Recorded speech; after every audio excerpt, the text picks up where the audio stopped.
Bonjour, cette vidéo est la première d'une série consacrée aux défauts d'équilibrage des circuits de chauffage. Ce défaut consiste en une mauvaise répartition des débits d'eau ou d'air de chauffage distribués qui, sur la plupart des circuits collectifs, conduit à une majorité d'appartements trop chauffés pour une minorité difficilement maintenue à 19 degrés Celsius par grand froid. Il en découle inconfort et surconsommation. Pour comprendre le problème, étudions une distribution d'air chaud.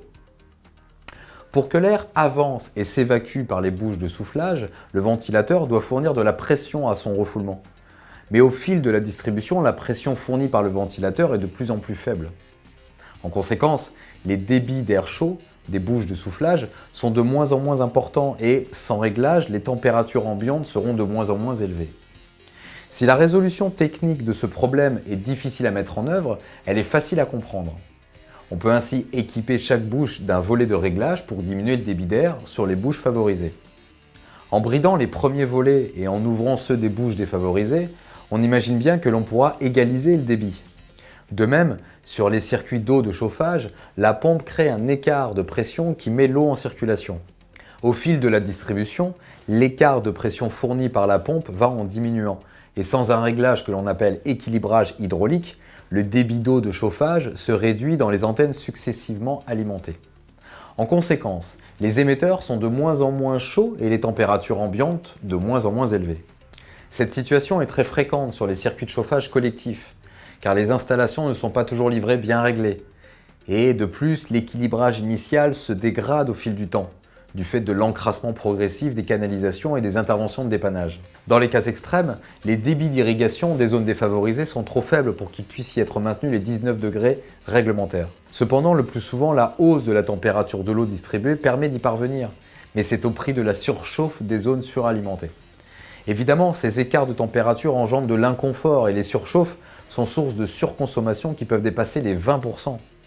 Sur les immeubles de bureaux, de commerce ou d'enseignement, il se rajoute une autre difficulté, car les circuits de chauffage déséquilibrés peuvent difficilement être mis au ralenti durant les périodes d'inoccupation. Ces ralentis, voire ces coupures nocturnes de chauffage, sont toujours synonymes d'importantes économies d'énergie, mais à condition que les relances matinales ne s'accompagnent pas de surchauffe. Or, sur les installations déséquilibrées, après la période de ralenti, les durées de remise en température des locaux sont, selon le niveau d'irrigation des antennes, très différentes. Il en découle inconfort et surchauffe matinale qui diminuent les économies d'énergie et conduisent à réduire, voire à supprimer les ralentis. D'un point de vue énergétique, l'équilibrage des bâtiments du secteur tertiaire devrait être une priorité. Pour remédier aux défauts d'équilibrage, on équipe chaque antenne d'un robinet de réglage. En bridant les premiers robinets et en ouvrant ceux des circuits défavorisés, on comprend que l'on peut régler la circulation de l'eau. Il existe des robinetteries dites statiques. Leur réglage nécessite une solide méthodologie car modifier la position d'un robinet fait varier le débit dans toutes les autres antennes. Les robinetteries les plus récentes, dites dynamiques, savent ajuster elles-mêmes leur position pour tenir compte du réglage des autres robinets. Elles doivent bien sûr être tout aussi sérieusement réglées, mais elles facilitent le déroulement de l'opération d'équilibrage. Les récents progrès dans le domaine de la technologie des robinets d'équilibrage et des méthodologies de réglage devraient permettre de résoudre enfin un défaut ancien et très courant sur nos circuits de chauffage collectif. Je vous souhaite une très bonne étude de l'ensemble des vidéos consacrées à l'équilibrage hydraulique des circuits de chauffage.